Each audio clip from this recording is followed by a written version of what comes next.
Welcome to Nota TV Power Talk.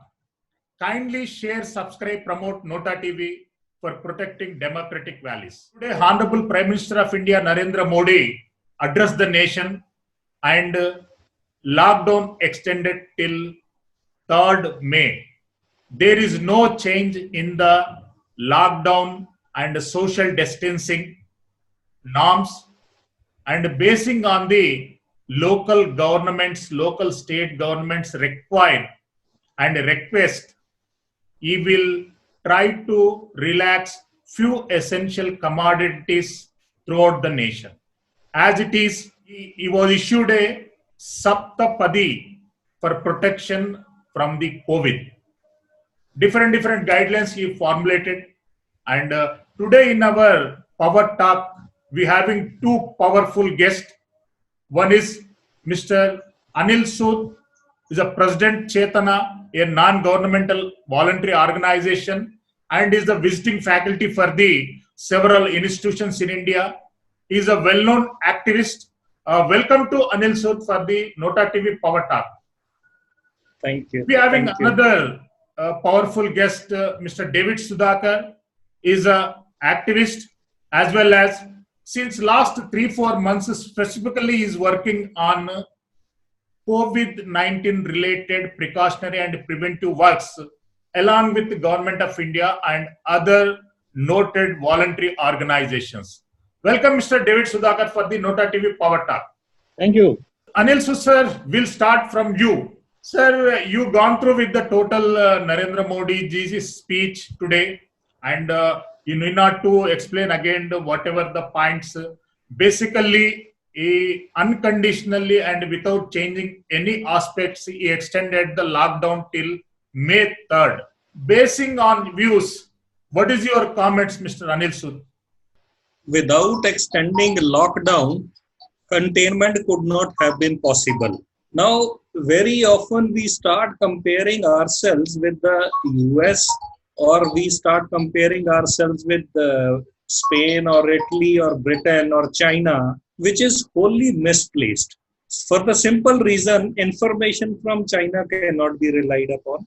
So far as US is concerned, US, there is a Republican and Democrat governments within US also. So some of the Republicans, they did not introduce lockdown, and some of the Democrats led governments, they introduced lockdown. Having said that, the US government took steps for testing also. And the latest example, that 5 lakh kits which were supposed to come from Korea to India have been diverted to US. Oh. Now coming to Italy and Spain, in these two countries, there is a lot of Chinese workforce working in textile sector. So they had gone back after celebrating Chinese New Year. So each area has a different kind of problem which has led to this complication. Now India never had this problem. Strangely, now government says that the day first case came to light, notice, they had started working. Now Cabinet Secretary's letter dated 20th March 2020 very clearly admits that 15 lakh people had entered into India which were not tested. Now, when we look at our figures, yesterday itself, Chhattisgarh Chief Minister was talking on one of the national televisions and was stating that he doesn't have PPE, he doesn't have testing kits, there is no testing in the state. Now, state of UP having 23 crores population is conducting tests of 2,000 people only per day, which is minuscule. Now, Delhi having 1.3 crore population is able to test only 1,500 people as against 500 to 600 people couple of days ago. Consequently, the number of cases are on rise. Now, we have not considered so far as the migrant labor which has moved towards their native place, but they have not reached their native place. Now, how are they?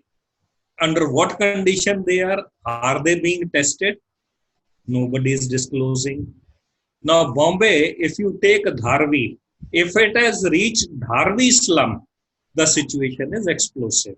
Similarly, few days ago, there was a news that in Noida JJ cluster, they have found corona positive cases. After that, that news also disappeared. About 4 days back, there was a news item that two doctors from Gangaram Hospital who were asymptomatic were found corona positive. So we are fighting two kinds of battles. One is symptomatic, which has been aggravated by 3,500 people, those who moved out of religious congregation, and where all they have spread, we do not know. We have caught only a few, and with whom they have interacted, they are yet being traced. That too in far-flung areas. Second is asymptomatic patients. Now, how do you identify a symptomatic patient? That is the major worry today.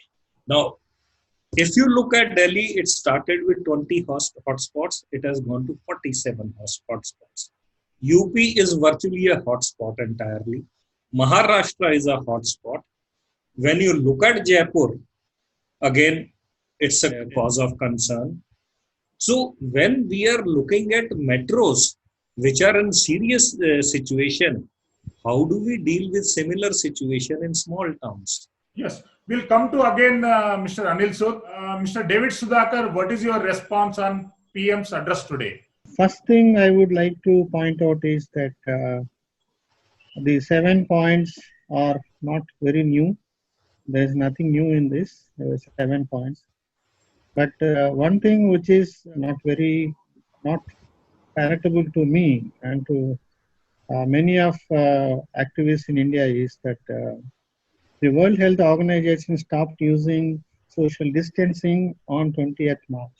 Officially, there was an announcement that social distancing is being replaced by physical distancing because of the social implications of calling it social distancing.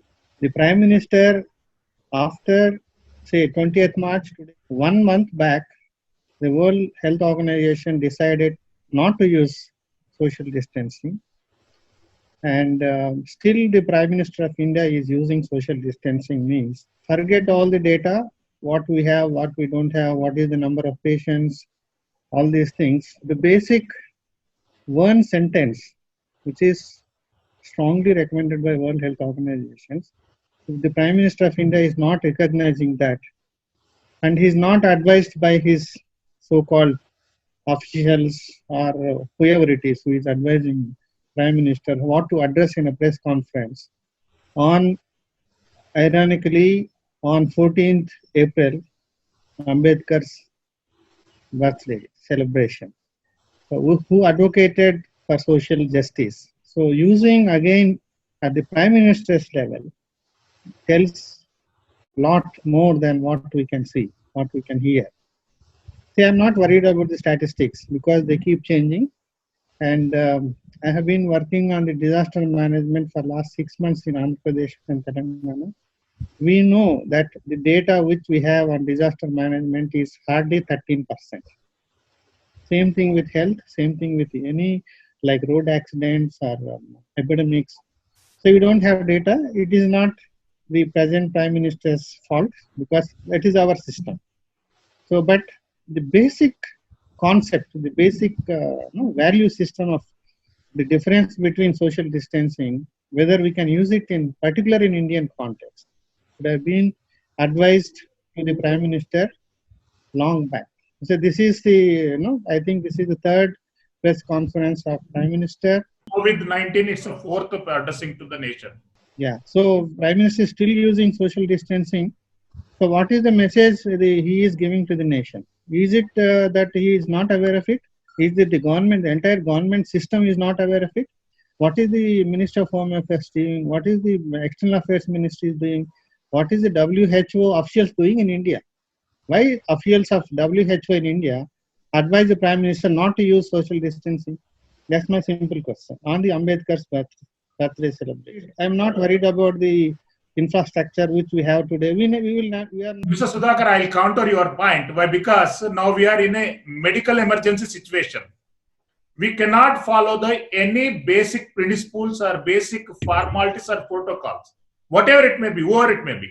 But because I'm very sorry to interrupt your contention, but because Ambedkar, yeah, Mahatma Gandhi, and whoever it, but we are in a medical emergency situation, we cannot follow the some basic principles. This is what the WHO said. The social distancing is not the criteria for health controlling the epidemic. It is the physical distancing. That is very clear. Social distancing doesn't mean how many meters you have to stay back, stay away. It is basically a physical calculation. See, sometime back they said 1 meter. Now they are saying 3 meters or 4 meters. That is calculated physically, not socially. So this in the Indian context, social distancing word is totally wrong. And the Prime Minister level being used after 45 days of World Health Organization's decision not to use social distancing, and there is a very good reason given by the doctors at the World Health Organization saying that social distancing is the wrong word. If the World Health Organization is recognizing that, why not Prime Minister of India? You don't want to consider anybody's advice. So what is the relation between an epidemic and a social distancing? It is physical distance. It's a physical isolation, not social isolation. This is simple logic. There is nothing conceptual, nothing to do with caste or nothing. Of course, in Indian context, it denotes caste. That you have to remember. And at the Prime Minister level, you should be knowing that. Coming to Anil Sood's point, sir, in your views, you clearly mentioned that India is not ready to tackle COVID-19. It is true? It is perfectly correct that as a nation, we are not ready for tackling this epidemic. No. For total world, as of we didn't experience such kind of the worst situations. Not only India. I am talking about 200 countries. Even America, South Korea, Japan, Spain, and Italy, all the countries are helpless at this junction. How far it is right for you to blame the government of India? Now, let me tell you one thing. As on world level, nobody was prepared, nobody had thought of, or nobody had envisaged occurrence of this kind of epidemic. That is a fact. Having said that, as it is, Italy's or Spain system failed because there were number of Chinese workers who were tested positive and those were ignored. Okay, so their condition, reasons are different. Similarly, in US also reasons are different. Particularly in India, when in January we came to know that yes, this epidemic has started and it's traveling, foreign travelers must be put to checks because it's an imported epidemic. Let me put it very candidly. It didn't emerge from within India. It should have been from January. December was the first case reported and people traveled after that from outside to India, but nobody bothered. And even had it been February, leave alone March, February it was known. February people were coming. February we didn't take any step. Then March started. March, all those restrictions started. But air travel restrictions started only from 22nd. Why so? Why we were not prepared? The cabinet secretary's letter, which is going around in social media, very clearly demonstrates that yes, 15 lakh people from January to March 22nd had traveled to India and all were not checked. And even if some people were checked at airports, what did they check? Only temperature. Now, temperature is not the sole criteria for checking this epidemic. Now, I'll give you one very small example involving myself only, personal. I lost my mother on 8th of March. Somewhere on 1st of March, my younger sister wanted to come from Canada. She had cough, cold, and no fever. I said, please stay back. Because I do not know which airport they will stop you and they will quarantine you. If as an individual I can think of, I expect the government to think on the same lines. But government prefer to keep quiet till 22nd. Why? Government should have acted way back in January when in Parliament also there was a lot of uproar and some of the parliamentarians went to Parliament with the masks. What prevented government from taking action at that stage? So government is also equally responsible, equally guilty, and even today, as a common citizen, I do not have approached or access to any hospital. AIMS, you forget. Safdarjung, you forget. Except for private hospitals, I do not have any access. So now you think of a ordinary worker, daily wager. Which healthcare facility he will have access? So as a nation, even today we are not prepared. Whatever announcements are there on mic and TV, those appear to be very nice, very good data. But is that data correct? Are we sure of that data? When testing is not happening, where is the authenticity of that data? Yesterday I was watching NDTV. The world ratio of patients, identified patients vis-a-vis critical patients is 6 to 10%. India, it is 20%. So what does it indicate?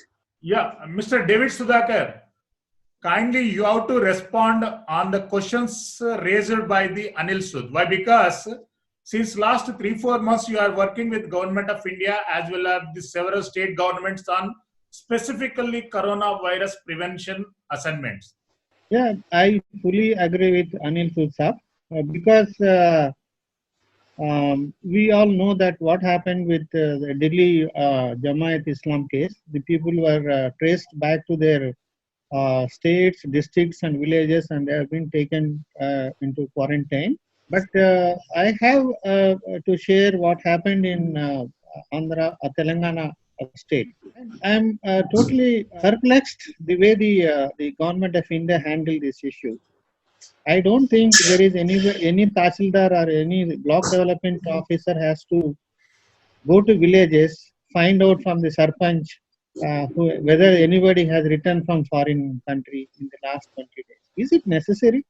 When the government of India can access passport details, visa details from their data bank, is it necessary to trouble local police constables and Tahsildars and Sarpanches to find out physically visit villages to get the data of foreign travelers? Data only they are visiting. Why the government of India was not able to use the data of their data bank? Do you think there is all these people travel to India without passports and without visas? Why didn't the government take that data and trace the foreign travelers? Small interruption, Sudhakar ji. The data furnished by the Department of the Ministry of External Affairs and Home Ministries. Whatever the data available with the local police and revenue officers, that's furnished and given by the central government only. Without central government data, the local police and local revenue authorities, they cannot access the travelers' data. I think the data might be there, but it is not given to the local level officers. The local level officers like police sub-inspectors, constables were asked to inquire with the Sarpanch, local Sarpanch, whether there is any person retired from the foreign source. It may be available for press or for the IAS officers or whoever it is, but at the ground level, the entire tracing the foreign travelers who returned to India and to their places was done by the local police. This is what happened in Telangana. And nobody told me that they have got the data from the Home Ministry or whichever department. And I have seen data of all the 2,500 people who returned from Delhi Jamaat to different, at least in Andhra Pradesh and Telangana.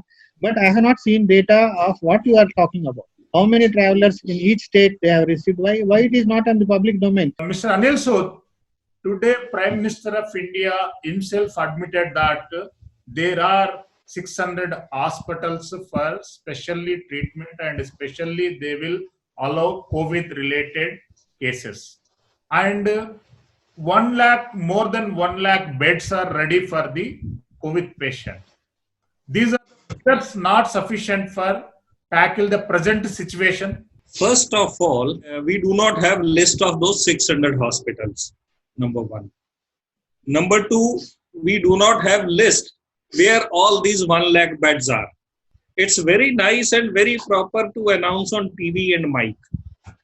But when you go on ground, now suppose you take example of Delhi or Hyderabad or even maybe Vijayawada.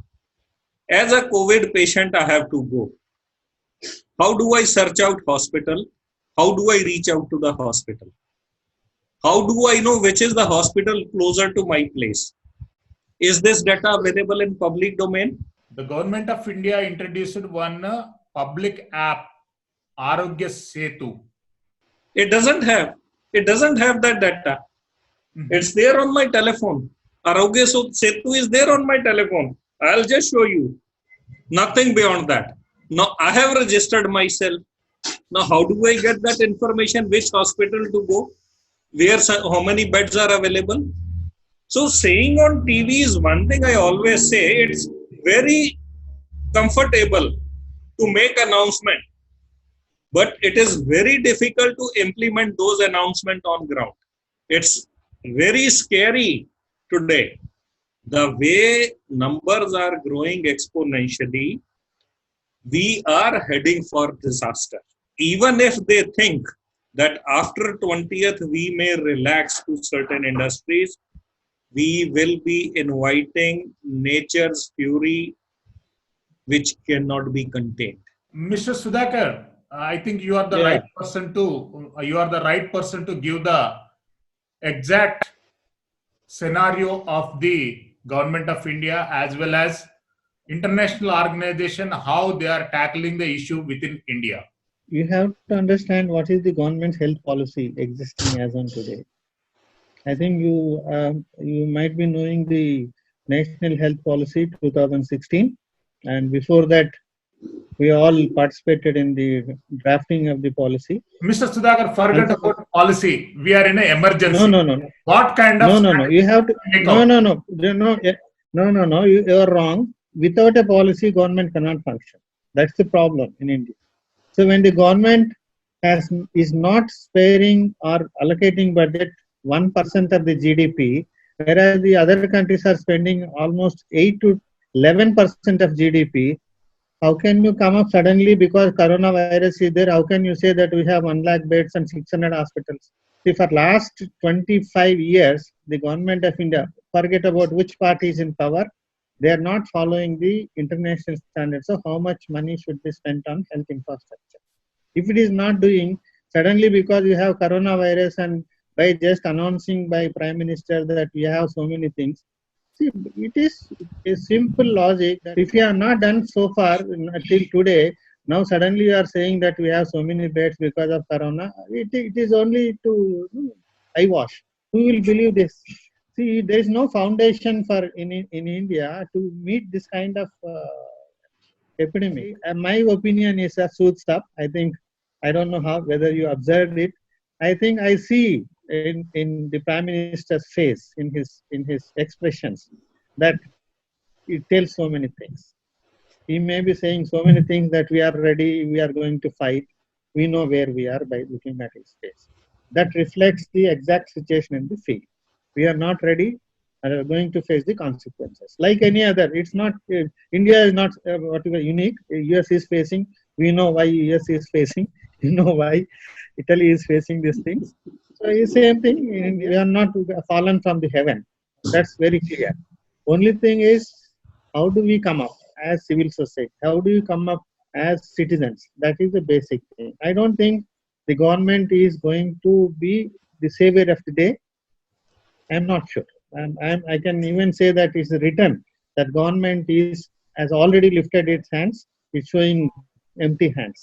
And I think you might be knowing that we have been receiving letters from the Home Ministry, letters from Niti Aayog to help government. All NGOs have received letters. Again, there is a confusion. Yeah. Somebody has not received letters. Somebody received letter. Somebody says you filed written on 9th. Somebody says 15th. Somebody says online. Somebody says offline. So I think it is not treated as emergency. It is treated as any other issue. I don't think there is anything, a new thing, any strong confidence created by this today's Prime Minister's speech to the public? And of course, definitely not to myself. Anil, so sir, another major point Honorable Prime Minister highlighted that is labor issue, and he clearly appealed to the employers, don't sack people from the jobs. What is your opinion on this? Why? Because even in our media sector also already 40% jobs are at abundant mode. They are going to sack it. And more than 60% journalists also are ready to work for off salary. It is very easy to say that suggest employer don't sack anybody. Yes. Now, have they understood, first of all, when entire industry has come to grinding halt, all financial transactions have come to grinding halt, except for collection of taxes, except for collection of electricity bills, nothing else is there. How does government expect employer to generate money from nowhere and pay to the employee? How does employer gets money? When the financial cycle is moving, manufacturer is manufacturing, he is also paying to the consultants. Consultants are working. Now they render services to the various stakeholders to comply with the government laws, to comply with the various formalities.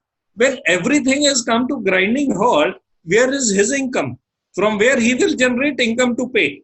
First of all, there has to be inflow, then only there can be outflow. Inflow is totally stopped. You don't have black money. And majority of people now, post demonetization, barring a certain section or barring a certain class, 90% of middle class does not hold any money. They rather earn on day-to-day basis. They may look like rich, but do they have that kind of money to sustain? Answer is no. So it's very easy to advise. It's very easy to say, make a populist statement. But from where do you pay? Mr. Anil, so your comments will demoralize the government of India as well as the state government who are tackling to counter COVID-19 virus. Now, what a big joke. Interest rate has been reduced from 12% to 9% if you make belated payment. What is this? Are you trying to say you are giving us discount? Or are you trying to suggest that government is considerate? When the Supreme Court says it is epidemic, when you are admitting it is pandemic, when you are admitting this situation has never happened, nobody has envisaged, why don't you waive off interest? Why don't you waive off penalties? Why don't you extend once for all in one go? Okay, we are estimating this pandemic may continue till June. Give another 3 months. By September, you comply with this.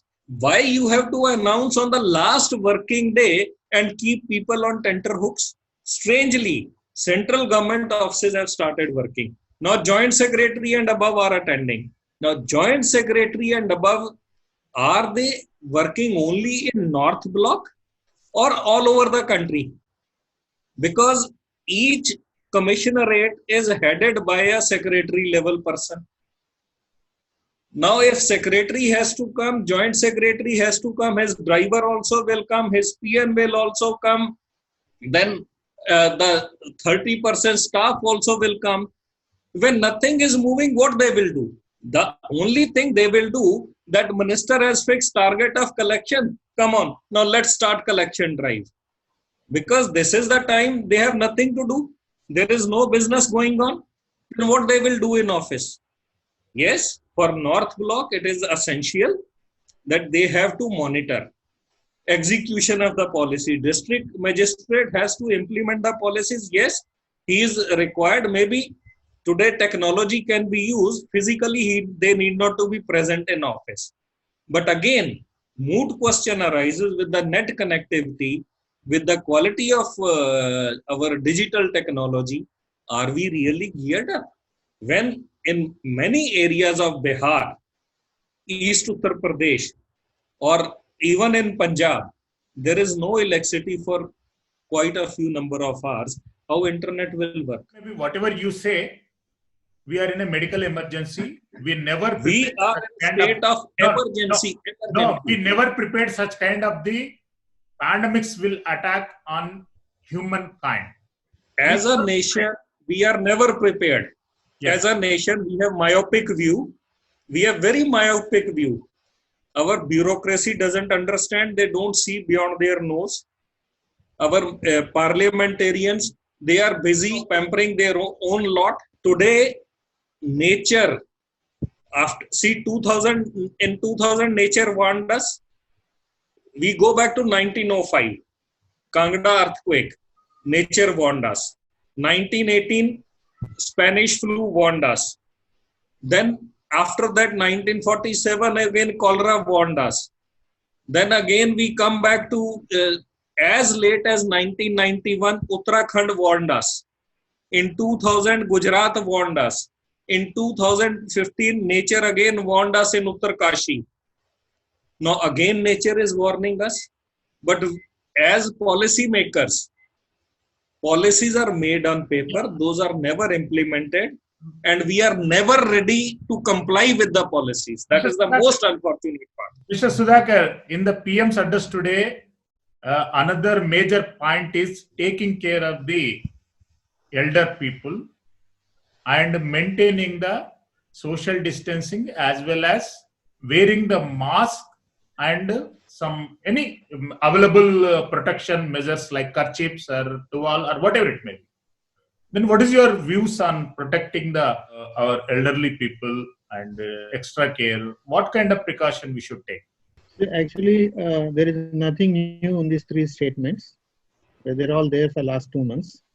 So my again basic point is the Prime Minister should not have used the social distance. We don't have any what you call social security system in India.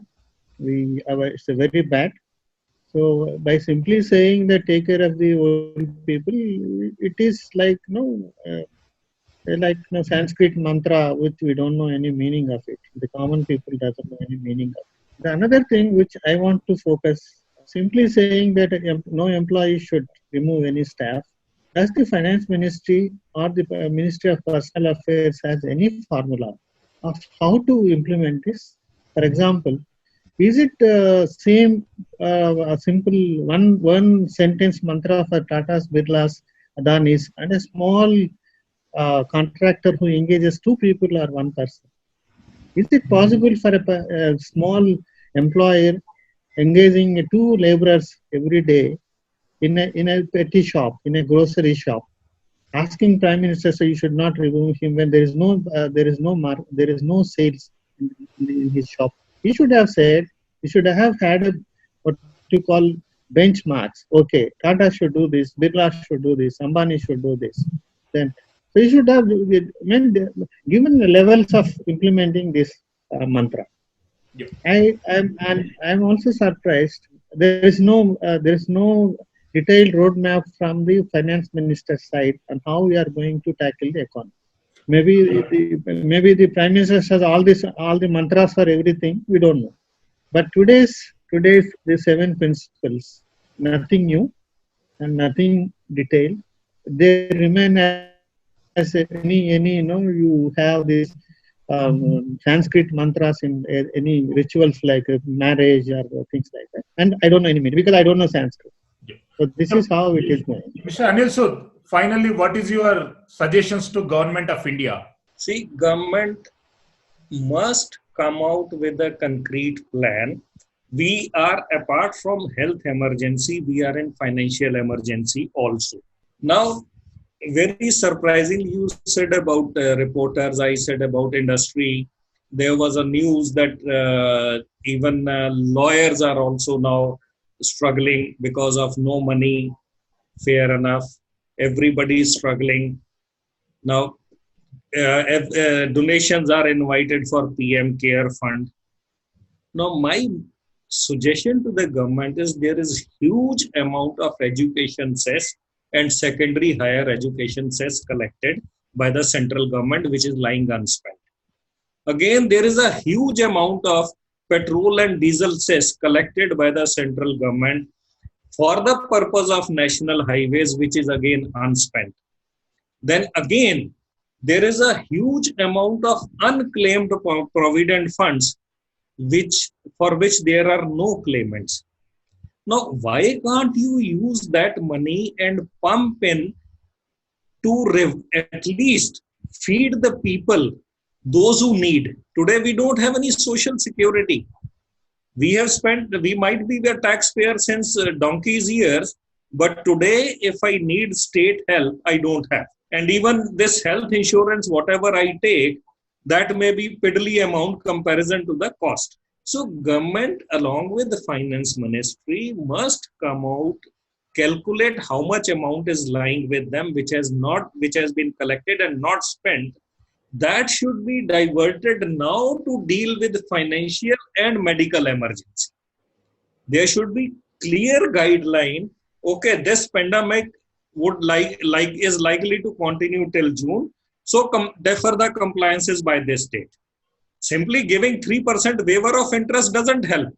Ultimately, you need to have money, you need to have business to pay to the government. When there is no business, when complete lockdown, where is the money? And so far as employees are concerned, I don't see any employer, small-time employer, telling the employees to go. Small-time employer, those small-time employers also are saying to the employees, stay back, we'll arrange whatever money is there with us. They are paying also. But when Ambani's and Adani's and Reliance, they are invoking force majeure clause not to pay rentals, how do you expect a shopping mall to retain the employees? So larger organizations are sacking, throwing away the people, and smaller employers, they are trying to retain the people with them on this emotional bond that, okay, be with us, we'll share all this, we have shared good times, we'll share bad times also together. So that is what is working in small scale. Mr. Sudhakar, coming to you, what is your final points and final suggestion to the government of India and how to tackle the COVID-19? The Prime Minister says that we have so many health facilities, we are increasing, we are developing all these things. Yes, like what Spain did. You are evident. Like what Spain did, nationalizing all the hospitals, private hospitals. Why can't India do it? Why don't the Prime Minister is ready to do that? Nationalizing all private hospitals in this emergency time. You say it is emergency, you say it is a medical emergency, which we have not seen in the history, modern history. So why not the Prime Minister? Why not this government has got the absolute majority in the parliament. There's nobody to question them, nobody to oppose them in the parliament. I don't think even the Congress party will oppose if the Prime Minister wants to nationalize the hospital for fighting this coronavirus, because you are all saying it's a medical emergency. What else you need? You want 5 lakh people to die, then you will decide to do such a step?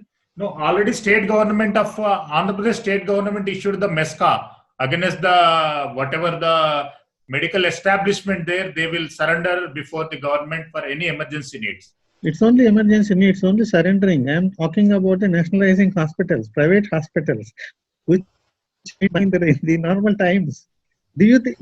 Have you heard any hospital, corporate hospital, coming forward and offering their hospitals to the Prime Minister? We will treat free. I just want to add here one thing.